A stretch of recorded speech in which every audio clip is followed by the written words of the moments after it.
이번 설교의 제목이 무엇인가? 룻기를 통해 보는 결혼입니다. 우리가 새해 동안에 어떻게 말씀을 나눌까 목회팀이 고민하던 중에 말씀을 통해 우리 실제 삶의 영역들을 좀 돌아보았으면 좋겠다라는 결론에 다다랐습니다. 말씀은 우리 신앙의 근간이잖아요. 여러분 무엇을 믿으십니까? 그렇죠.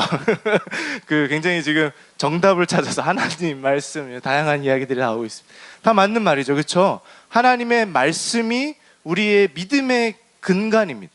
너는 무엇을 믿니? 그러면 말씀에 소개된 하나님을 믿는다고 우리는 이야기하는 것입니다. 그래서 말씀이 없이는 우리가 이 자리에 모여 있을 이유가 전혀 없습니다. 그러나 말씀이 마치 내 삶의 영역과 동떨어진 하나의 영역으로 생각한다면 우리는 이 말씀이 죽어있는 말씀, 두 개로 분리되어 삶 따로 종교적인 영역 따로 있는 것으로 그치게 됩니다. 그러나 이 말씀의 원리들이, 말씀에 살아 역사하는 복음의 능력이 내 삶의 곳곳에서 나타날 때 우리는 살아있는 성도의 모습으로 살아가게 될 것입니다. 그래서 저랑 한 달 동안은 룻기를 살펴보려고 합니다. 룻기를 통해 결혼 생활을 살펴보려고 합니다. 그러나 룻기가 무슨 결혼 안내서가 아닙니다. 그렇죠? 룻기를 막 읽어보면 결혼 생활 이렇게 해야 되는구나 라는 것이 정확하게 나오지 않습니다. 그러나 반대로 한번 생각해 보면 모든 성경은, 이 66권에 있는 모든 성경은 결혼 안내서입니다. 아멘? 그렇죠? 우리가 이 말씀 안에서 배우게 되는 하나님, 이 안에서 하나님이 다스려 가시는 통치 원리, 하나님의 자녀에게 하나님께서 말씀하시는 그 놀라운 뜻들이 우리 그리스도인들의 삶을 어떻게 변화시켜 가는가, 그것은 우리의 실제의 삶의 정말 중요한 부분 중에 하나인 결혼에도 마찬가지로 나타나야 되기 때문에 말씀은 결혼 안내서라고 우리가 이해할 수 있을 것입니다. 그래서 룻기를 보면서 우리가 해야 되는 작업이 있습니다. 세상이 교묘하게 하나님이 만드시고 바라시는 결혼의 모습을 야금야금 깎아먹은 그 세상의 기준들을 발견하고 우리가 성경이 말하는 하나님께서 정하신 결혼의 참 뜻을 회복해 가는 것입니다. 하나님이 이래서 결혼을 만드셨구나, 이것이 하나님의 뜻이구나 라는 것을 배워가는 시간이 되었으면 좋겠습니다. 그래서 성경적인 결혼에 대한 그 개념들이 우리 삶에 회복되어져 가는 것이죠. 준영이 반가워요. 오랜만에 봅니다. 좀 후덕해진 것 같아요. 네. 자, 준영이와 같은 싱글들에겐 우리 보민이는 오늘 안 들어와 버렸네요. 정은이 같은 싱글들에겐 결혼을 준비하고 기대하고 소망하면서 배우는 시간이 되었으면 좋겠습니다. 그리고 결혼에 대해서 올바르게 알고 있는 싱글들이 참된 싱글의 삶을 살게 됩니다. 언제까지 싱글이어라 그런 게 아니라 하나님께서 허락하신 그 시간 동안의 그 의미, 싱글로서의 삶의 의미도 결혼을 배움으로 더 잘 살아낼 수 있다고 믿습니다.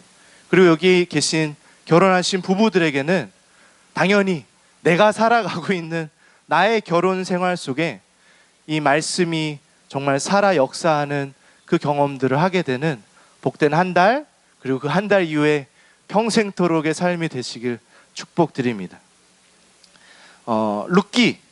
룻기는 굉장히 흥미롭게 읽을 수 있는 이야기가 담겨 있습니다. 오늘은 룻기 1장을 살펴볼 텐데, 룻기는 굵직한 역사들 사이에 한 개인의 이야기가 담깁니다. 굉장히 뜬금없는 책입니다. 한 가정의 이야기가 나와요. 앞뒤 성경들을 보면 룻기 앞에 책이 뭔지 혹시 아시나요? 정답! 우리 신집사님. 네. 사사기. 어려울 게 없습니다. 지난주까지 사사기 하지 않았습니까? 사사기, 사사 시대에 대한 내용. 그 다음에 룻기 다음에 나오는 이야기는 뭘까요? 사무엘상하. 사무엘상하를 통해 사사시대에서 왕정시대로 변화해가는 그 과정들이 소개됩니다. 그 다음에 당연히 왕정시대를 소개하는 뭐가 나올까요? 열왕기 상하가 나오게 됩니다. 굉장히 굵직한 역사서들이 나오죠. 이 이스라엘 민족이 어떻게 발전해 가는지, 발전이라고 해야 될지, 하여튼 그 역사가 흘러가는지 그 안에서 갑자기 한 이방 여인의 이야기가 나오는 것, 그것이 룻기서입니다. 왜 도대체 이 굵직한 역사서들 사이에 이 여인의 의미는 무엇일까? 한번 생각해 보면서 함께 한 달을 살펴볼 텐데, 이 룻기는 배경이 있습니다. 배경이 언제였을까요? 지금 저희가 역사를 둘러봤죠? 이스라엘의 역사가 사사에서 왕정시대로 갈 때 어느 때였을까요? 자, 읽어보겠습니다. 시작. 사사시대에 그 땅에 기근이 든 일이 있었다. 그때 유다 베들레헴 태생의 한 남자가 모압 지방으로 가서 임시로 살려고 아내와 두 아들을 데리고 길을 떠났다. 이때는 사사시대였습니다.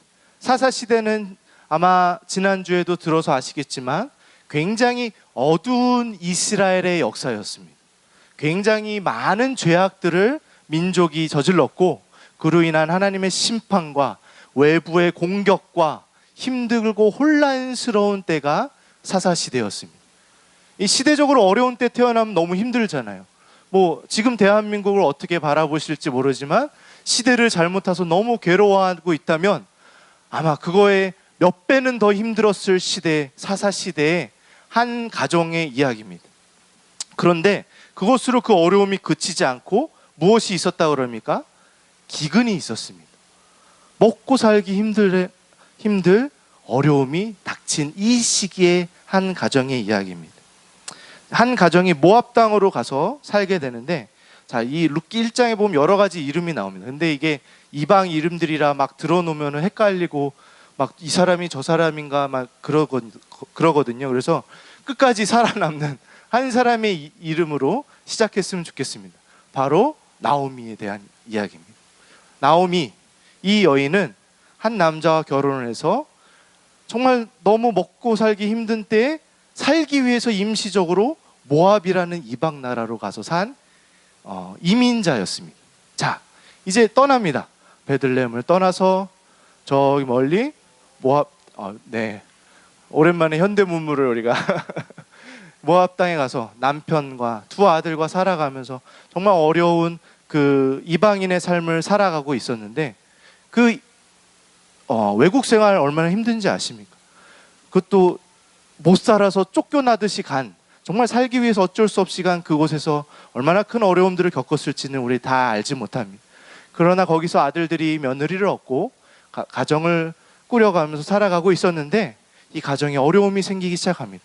먼저는 남편이 죽게 되고 그 다음에 아들이 한 명씩 떠나가게 되었습니다. 성경은 나오미를 향해 홀로 세상에 남겨졌다고 이야기합니다.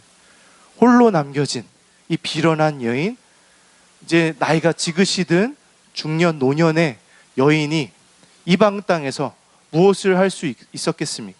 그래서 이제는 자기는 돌아가야겠다, 내 고향으로 돌아가야겠다라고 마음먹어서 며느리 둘을 불러 이렇게 말합니다. 한번 보이시나요? 제가 읽을까요? 보여요? 같이 읽어보겠습니다. 시작. 친정으로 돌아가거라. 너희가 죽은 너희의 남편들과 나를 한결같이 사랑하여 주었으니 주님께서도 너희에게 그렇게 해주시기를 빈다.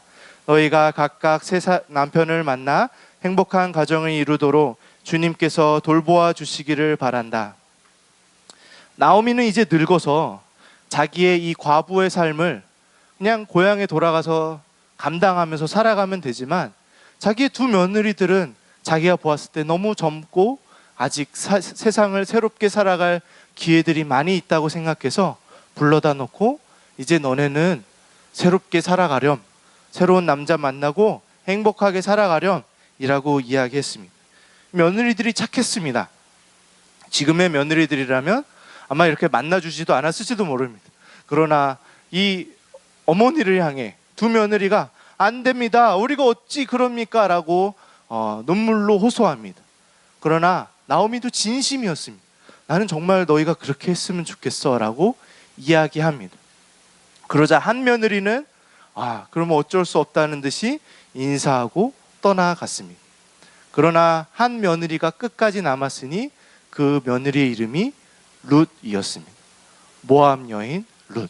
끝까지 남은 이 여인이 무엇이라 하는가? 같이 한번 읽어볼까요? 보이시나요?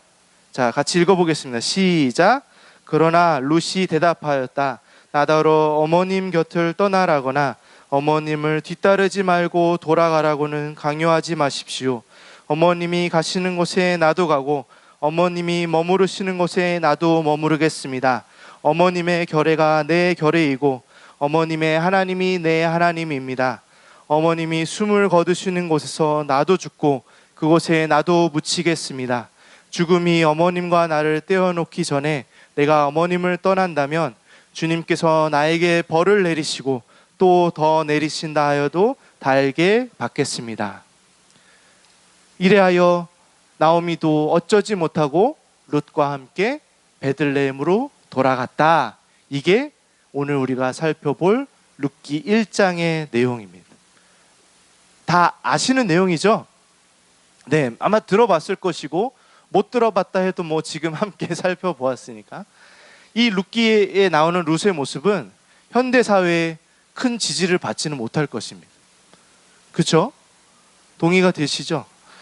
시어머니한테 저렇게까지 해야 하는가? 쉽게 이해하기 어려운 행동일지 모르겠습니다. 룻은 적어도 결혼으로 맺어진 이 관계를 소중하게 여기고 그리고 시어머니의 관계까지 끝까지 신의를 지키려는 모습을 오늘 말씀에서 보여주고 있습니다. 오늘 말씀에서 우리가 결혼에 대해 생각해 보려고 하는 내용은 결혼은 언약 관계라는 것입니다. 무엇이라고요? 언약 관계라는 것입니다. 개인의 이익에 따라 이루어진 계약 관계가 아닙니다. 요새는 결혼 계약서라는 걸 쓴다 그러더라고요. 이렇게 하고 이혼할 때는 이렇게 하고 이러한 것들을 자신의 이익에 맞춰 결혼을 이해하고 다가가는 것들을 많이 보게 됩니다. 그러나 결혼은 나의 상황에 따라 깨어지거나 나의 감정에 따라 이렇게 저렇게 마음대로 할 수 있도록 하나님이 만드신 것이 아니었습니다. 예수님이 이렇게 말씀하셨습니다.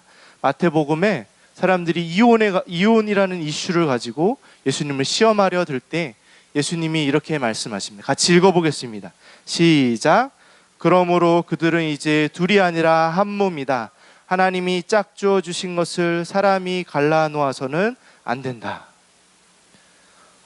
이 시대의 문화와 이 시대의 사회상들을 보면서 이 세상에서 결혼에 대해 가장 효과적이고 무서운 공격 중에 하나는 결혼이 나의 만족을 채우기 위한 수단이라고 이해하게 만들었다는 것입니다.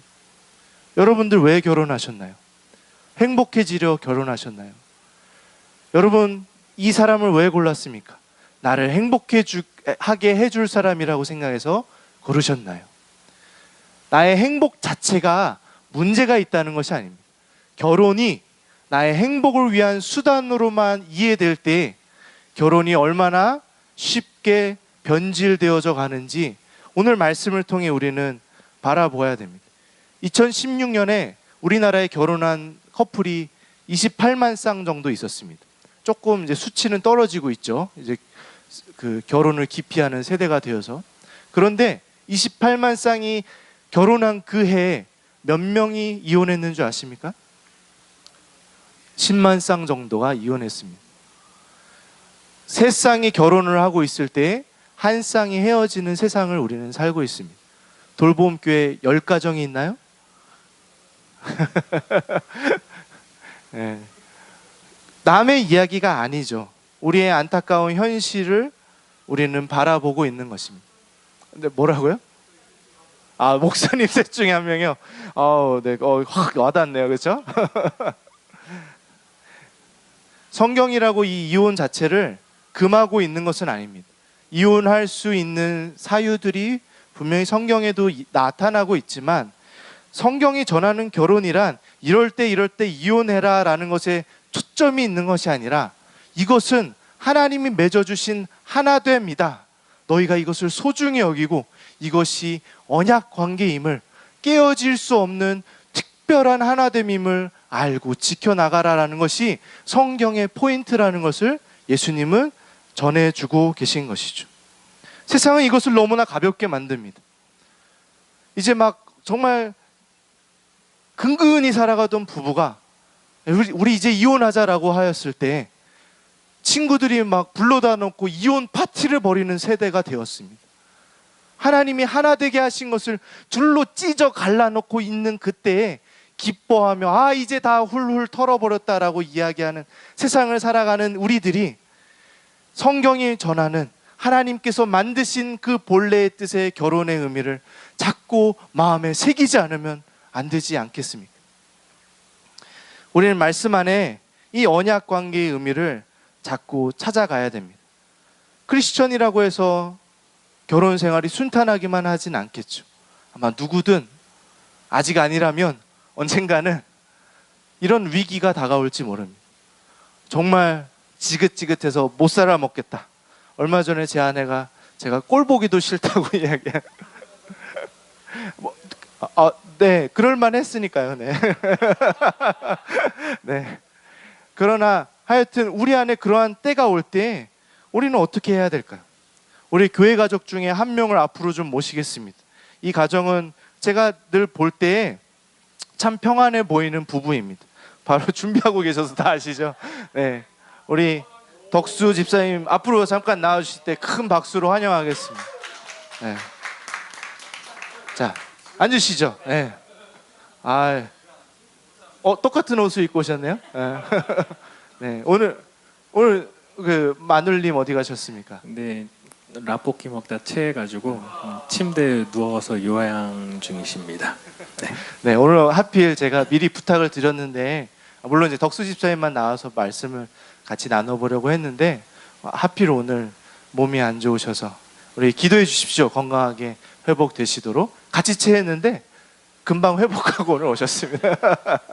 네, 덕수 집사님 제가 봤을 때는 특히 우리 교회 안에서도 참 평안해 보이는 부부입니다. 이렇게 뭐 크게 싸우지도 않는 것 같고 늘 사이 좋고 사랑스러운 부부인데 제가 교제를 나누던 중에 덕수 집사님 부부에게도 정말 이 결혼이 깨질 것 같은 위기가 있었다고 들었습니다. 그 이야기를 좀 어렵겠지만 우리 공동체에게 어떠한 상황이었는지 어떻게 그 시간이 지나가게 됐는지 짧게 나눠주시겠습니까?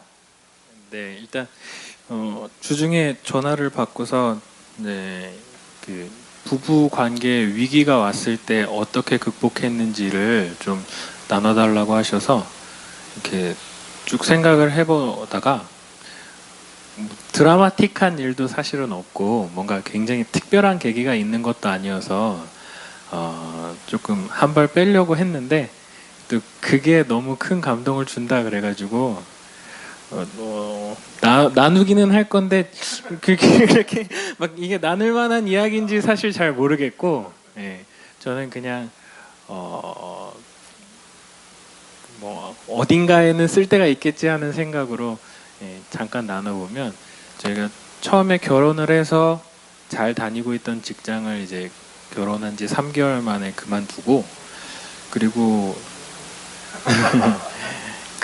개인 사업을 시작했어요. 개인 사업을 하다가 그게 이제 수익이 전혀 없이 쭉 이어져 가니까 전 그때는 몰랐어요. 사업이란 게 한 3년 정도는 버텨야 뭔가 결과가 나오는구나 하는 걸 그때는 몰랐기 때문에 아무것도 없이 시작해서 이제 돈이 점점점 떨어져 가는 거예요. 모아둔 돈이. 그러니까 와이프가 내가 너의 꿈을 이루는데 조금이라도 시간을 벌어주겠다. 그래서 원래 이제 연애할 때 제가 지원해줬던 바리스타 자격증을 가지고 아르바이트를 시작합니다. 그래서 아르바이트를 하다가 거기 사장님께서 꼼꼼하고 세심한 성격을 좋게 보신 거예요. 그래서 그분은 다른 또 할 일이 있으셨는데, 그러니까 카페를 아내한테 맡기고 관리 같은 걸 아내한테 다 맡기고 본인은 이제 아예 다른 일에 전념하시기를 원하셔서 아내한테 그 카페를 운영을 맡기셨어요. 근데 혼자 운영하기는 어렵잖아요. 또 여자 혼자 늦게까지 하는 카페를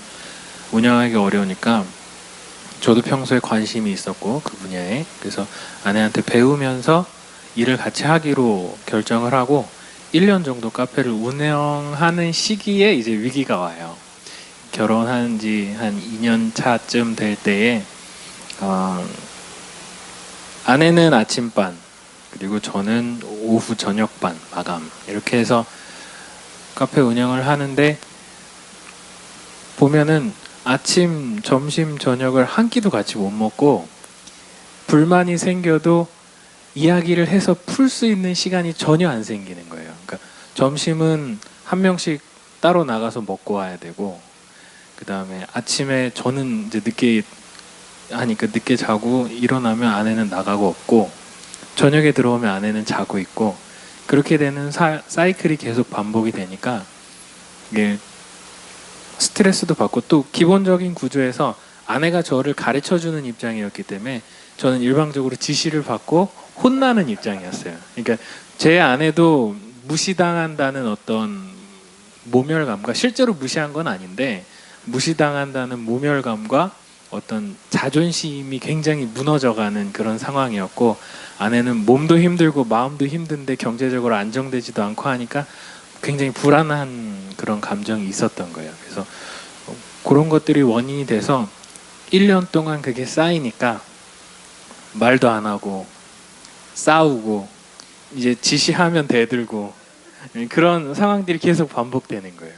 그래서 그 부분들이 너무 마음이 어려워지고, 이제 제가 강하게 또 반발하고 계속 싸우니까 아내의 마음속에 그런 생각이 들었던 것 같아요. 이게 뭔가, 결혼을 이러려고 한 건가. 네, 이제 그런 이혼에 대한 상상, 그러니까 결단이나 행동은 아니고 상상까지 갔었던 것 같아요. 그 이야기를 저한테 나눴을 때 제가 그 이야기를 듣고, 계속 이대로 카페를 하면 안 되겠다. 이제 돈도 중요하지만 어떤 부부 관계의 유지를 위해서 따로 떨어져 나가서 제가 다시 원래 하던 일을 구하고 아내와 일을 분리시켜야겠다. 그래야 저녁에 들어와서 뭐 이야기를 하든 뭘 하든 할 것 같아서 그런 결정을 내리게 됐는데, 그런 결정을 내리게 된 계기는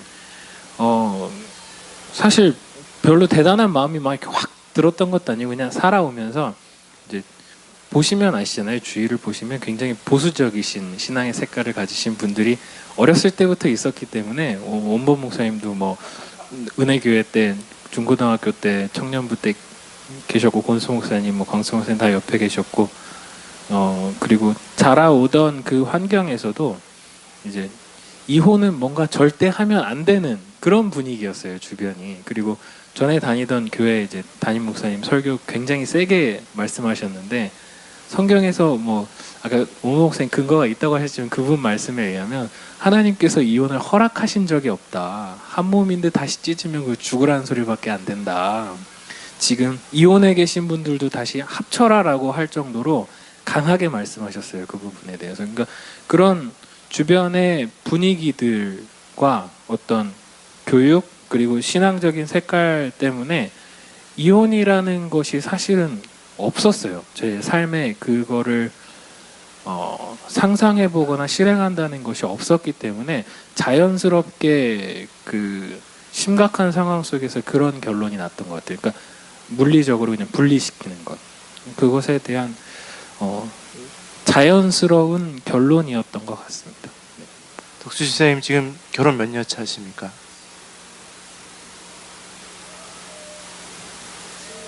어, 7년 차네. 우리 덕수 집사님 나눔에 감사드리며 박수로 화답하겠습니다. 네, 감사합니다. 네. 덕수 집사님 부부 이야기가 와닿는 것은 우리 현실이 그렇기 때문입니다.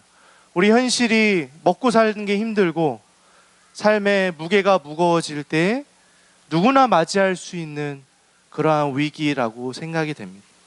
그리고 저는 덕수 집사님은 별거 아니었다고 이야기하지만 저에게 와닿는 이 감동은 아무나 할 수 있는 것이 아니거든요. 이 위기 속에 돈 버는 것, 잘 되어가던 그 일들을 내려놓는 건 다시 한번 불확실함 속으로 자기가 책임을 지고 아내를 쉬게 해주는 그 시간들이 그렇게 간단한 일은 아니었지만 덕수 집사님이 그러한 선택을 하고 함께 이 가정을 지켜갈 수 있었던 시간들이 이제 지나서 이토록 보기 좋은 또 부부의 모습으로 회복하지 않았습니까? 그 당시를 한번 생각해 보십시오. 부부로서 갈등이 극에 달해서 기쁨보다는 서로를 향한 미움과 좀 쓴 마음이 더 가득했을 그때에 뭐라고 얘기하기도 어렵고 누군가는 이 결혼 끝내버리는 게 낫나라고까지 생각했던 그 극에 달했던 순간에도 서로를 놓지 않고 더 중요한 것이 무엇인지 알고 행동했다라는 것에 참 감사한 시간들이지 않았나, 우리가 배울 만한 시간들이지 않았나라는 생각이 듭니다. 덕수 집사님 앞서 그랬죠. 별로 나눌 내용이 없어요. 뭐 특별한 게 없어요. 아마 우리 편에선 그럴지도 몰라요. 내가 결혼 생활에 무엇을 그렇게 했는지 뭐 노력은 당연히 하고 있지만, 그러나 하나님께서 이 가정을 지키시려는 그 하나님의 은혜 또한 보이는 것 같습니다.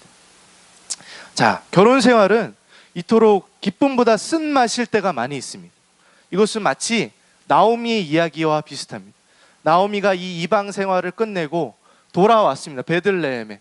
그러자 사람들이 나오미 오랜만이야, 잘 지냈어? 라고 이야기하면서 인사를 건넬 때에 나오미가 스스로 그 사람들을 향해 이렇게 말합니다. 나를 나오미라고 부르지 마십시오.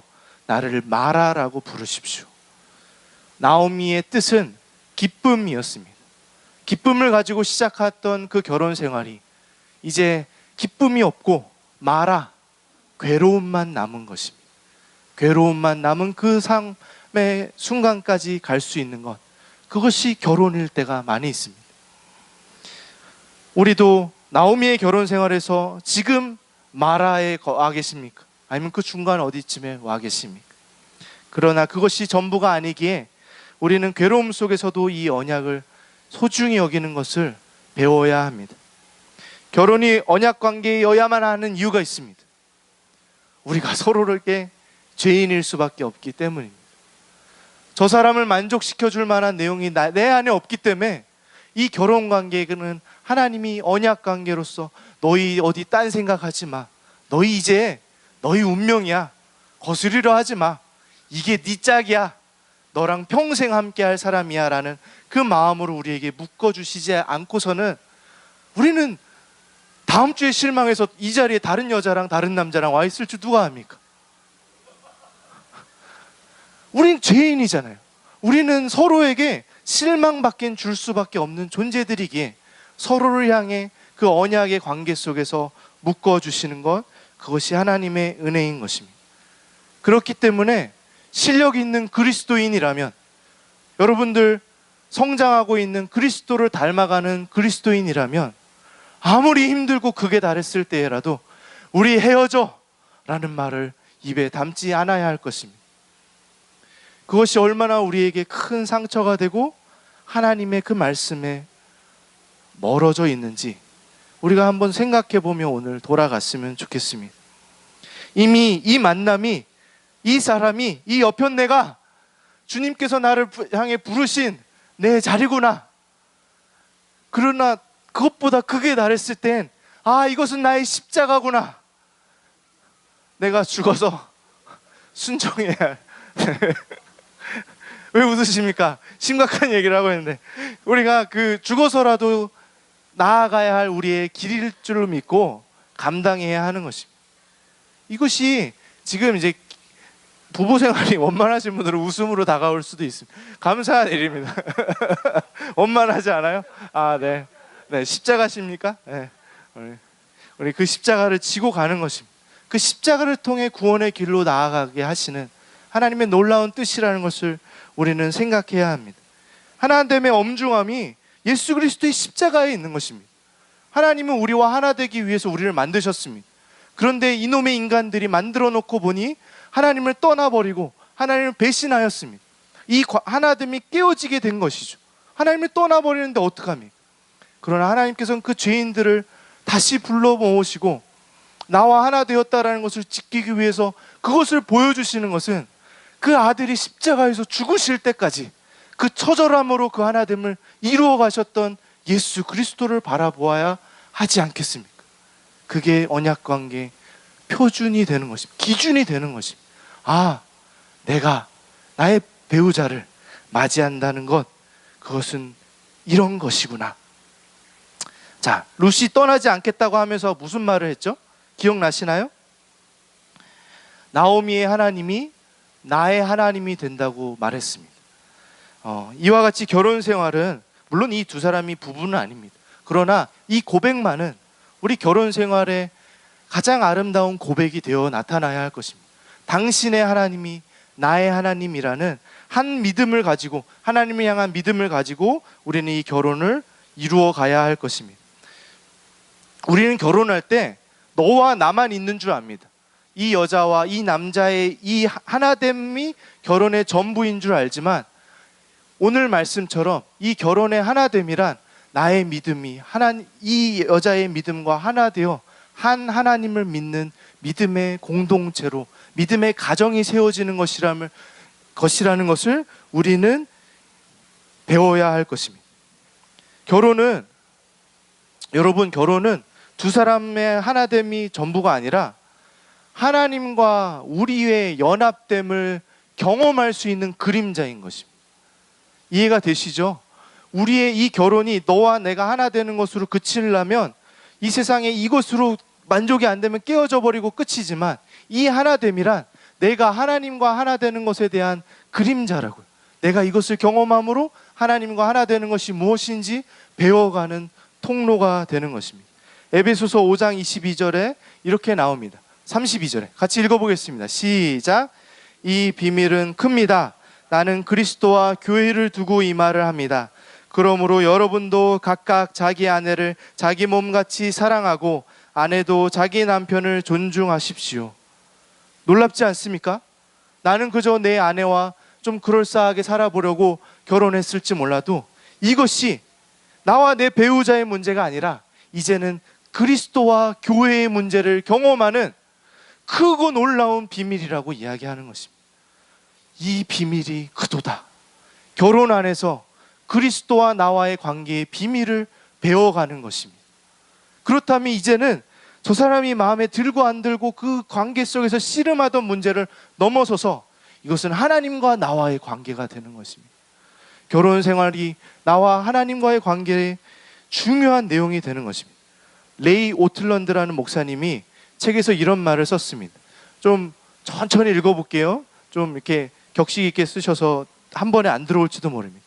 인간의 결혼은 언제나 영원한 결혼에 대한 예언적 속삭임으로서의 역할을 하는 것이 하나님의 의도다.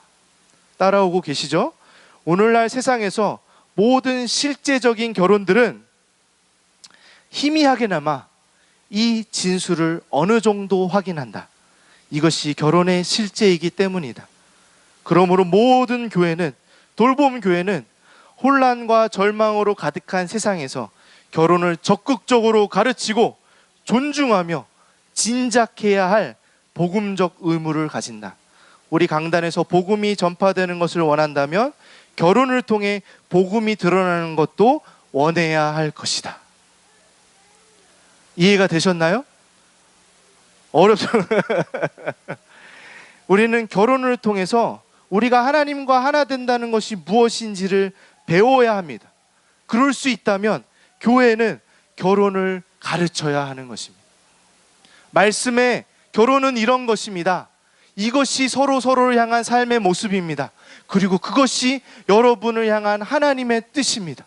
하나님이 이토록 여러분들과 함께하길 원하십니다.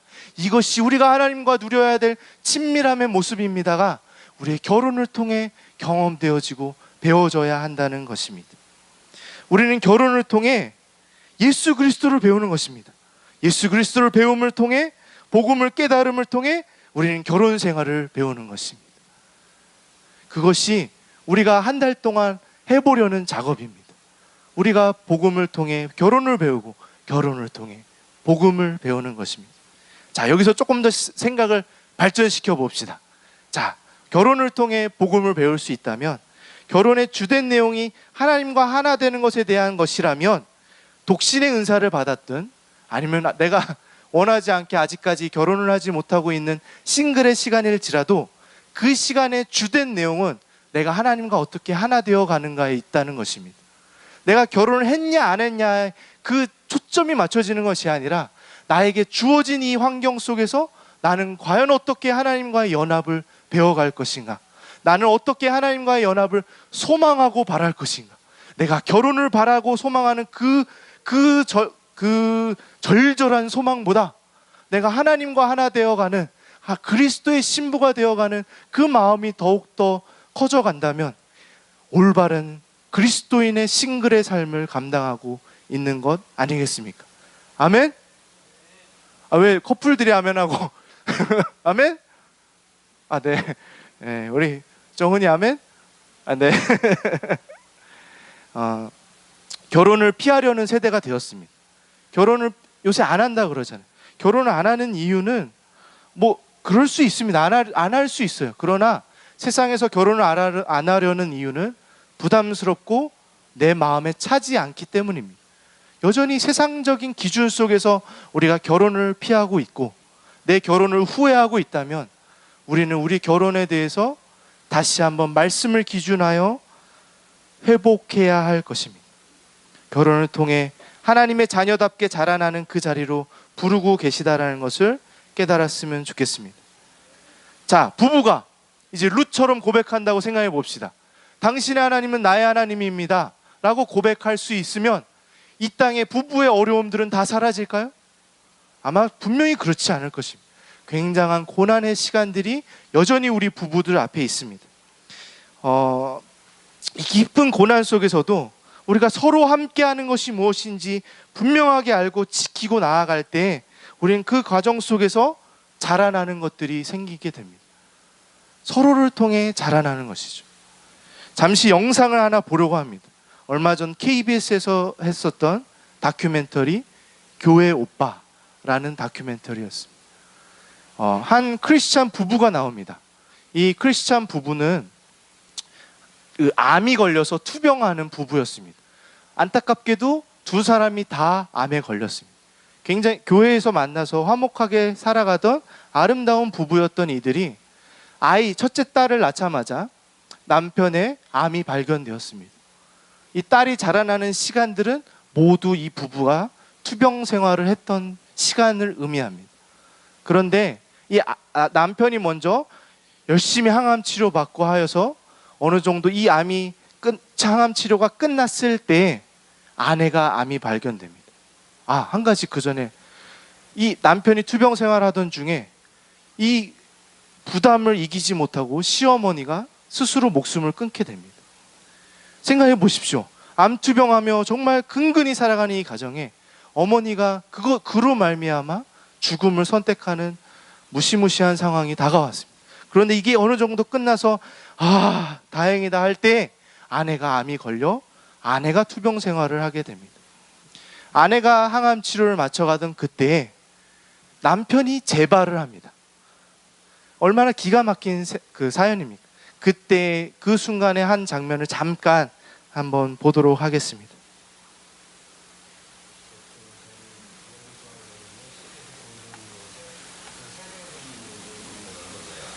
조그만 숫자 같은 것도 이제 실패해서 안 보이는 것도 있거든요. 제 방식 원샷 피해 원샷 피해 알겠습니다. 네. 그동안 운동 좀 많이 하셔서 체력이 좀 높으세요? 네. 사실 진행 가운데 불안한 마음으로 주저한 마음으로 기다리고 있을 사랑하는 아내 연주의 마음을 지켜주시옵소서. 모든 수술하지 않나 모든 것이 내게 맡기며 이 시간을 함께 너무 기도합니다. 주시옵소서. 지켜주시옵소서.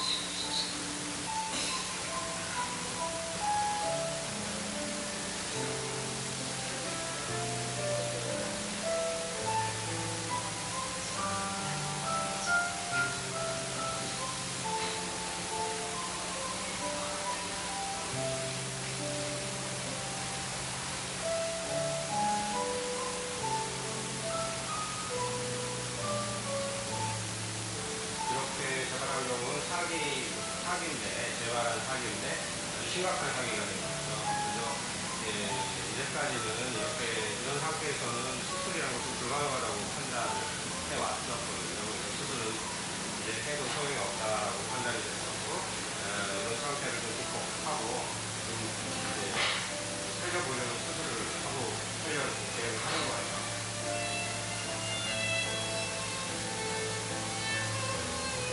그래서 지금 보게 되면은 여기가 대망인데, 대망이 전부 다 이제 암으로 가득 차 있고요.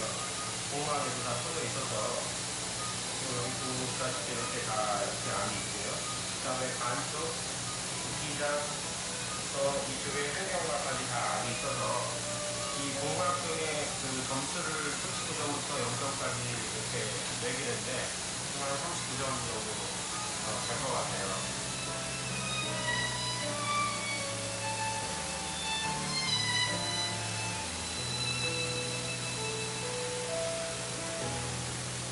제가 수술 중에 부르고 싶은 말 하나 더 지금 수술 잘 끝났고요. 지금 중환자실 바로 옮겼는데, 그리고 수술 소견은 그 설명드렸던 것보다 한 5배 정도 더 심했던 것 같아요. 복막에 퍼져 있기 때문에 뱃속에 있는 모든 복막을 절제를 했어요. 대장은 시행을 할 수밖에 없었어요. 대장은 이제 시행을 했고, 몸속에 있는 암은 거의 90% 시행을 했어요. 6% 남은 거는 이제 복강경 항암요법으로 좀 효과가 있기를 좀 기대를 좀 하고 있습니다. 안 추워? 고생했어. 고생했어. 나도 하는데. 내가 어저께 한 3시간 기다렸어. 잤어? 밤에 좀 잤어? 하루도 못 잤어? 제발 기대하고 있어. 나가서 얘기해야 돼. 정말 많이 잘라냈는데 아픈 게 당연한 거야. 아픈 만큼 다 깨끗해질 거야.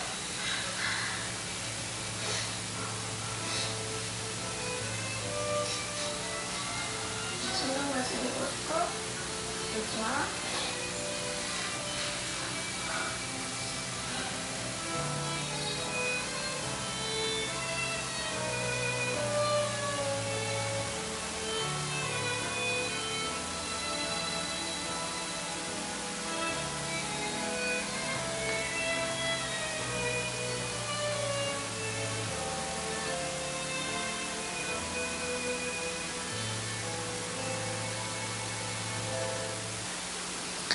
네. 이 부부는 자신들의 어려움을 믿음으로 이겨내고 있었습니다. 믿음은 이들이 당한 고난을 이겨내는 원동력이 되었습니다. 그런데 조금 더 생각해 보면 이들이 그 믿음을 가지고 지켜냈던 것 또 한 가지는 서로를 향한 믿음과 신뢰, 하나됨이었습니다. 서로를 놓아버릴 수도 있잖아요. 나도 힘들어 죽겠어. 나한테 기대지 마. 넌 너 살 길 살아. 나는 나대로 갈게. 그러나 이들은 한 하나님을 믿는 그 믿음으로 서로를 향해 서로의 울타리가 되어주고 함께 하고 있는 것이죠. 우리의 믿음이 이렇게 나타나야 되지 않겠습니까? 서로 안에서 끝까지 함께 해줄 수 있는 것의 그 내용 통해 나를 붙드시고 나를 신부라고 부르시는 나의 신랑 되신 그리스도의 그 굳건한 손을 우리가 결혼 생활을 통하여 맛보아 알아야 되지 않겠습니까? 이들은 비록 죽음의 위협과 육체적인 정말 말로 다 할 수 없는 고통 가운데 참 안 됐다라고 이야기 들을 수 있을지 모르겠지만 이들은 그 누구보다도 서로 안에서 정말 하나 됐다는 것이 무엇인지 경험하고 있고 그 안에서 그리스도가 나를 붙들고 계시다는 것이 무엇인지 누구보다 절실하게 깨닫고 경험하고 있다면 오늘 우리가 아무 문제 없는 것처럼 살아가면서도 부부 안에 하나 되는 것의 의미를 다 놓아버리고 그리스도가 나와 하나 되신다는 것의 그 의미를 놓치고 살아가는 우리보다 이 사람들이 과연 불쌍한 것일까요? 그것을 알지 못하고 살만하다 하고 살아가는 우리가 불쌍한 것일까요? 교회가 결혼을 가르치는 이유는 이 결혼 안에 복음의 신비가 있기 때문입니다. 여러분들, 결혼은 내 행복을 채우기 위한 수단일 수가 없습니다. 이 결혼을 통하여 이 하나됨은 나와 그리스도의 관계를 설명해 주는 그러한 관계가 되어야 할 것입니다. 여러분들, 옆에 있는 배우자들, 아니면 기대하고 기다리는 그 나의 인생의 짝은 내가 그리스도를 경험하는 가장 좋은 통로가 될 것입니다. 앞으로 한 달 동안 우리는 결혼을 배울 것입니다. 이 시간들을 통해 룻의 이 고백이 우리 가정 안에 회복되어져 가길 소망합니다. 당신의 하나님이 나의 하나님이십니다. 당신과 나는 끊어질 수 없는 하나님이 맺어주신 하나된 존재들입니다. 우리 언제나 함께 해 갑시다. 우리 삶에 부끄러움과 회한들이 있습니다.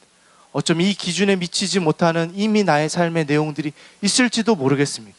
그러나 그 부끄러움, 우리가 부부 안에서 해서는 안 돼 그 말들을 했던 그 시간들이 오히려 나를 자라나게 할 것입니다.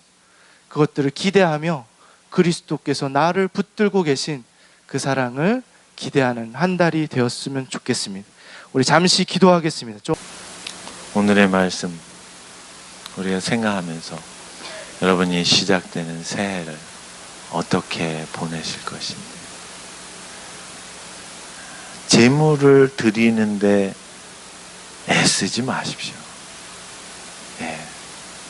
거기에 에너지를 다 쏟지 마시고, 여러분이 그리스도의 은혜 안에 사는 게 무엇인지를 우리의 신앙 고백 속에서 날마다 경험하는 저희 모두가 되시기를 주님의 이름으로 축원합니다.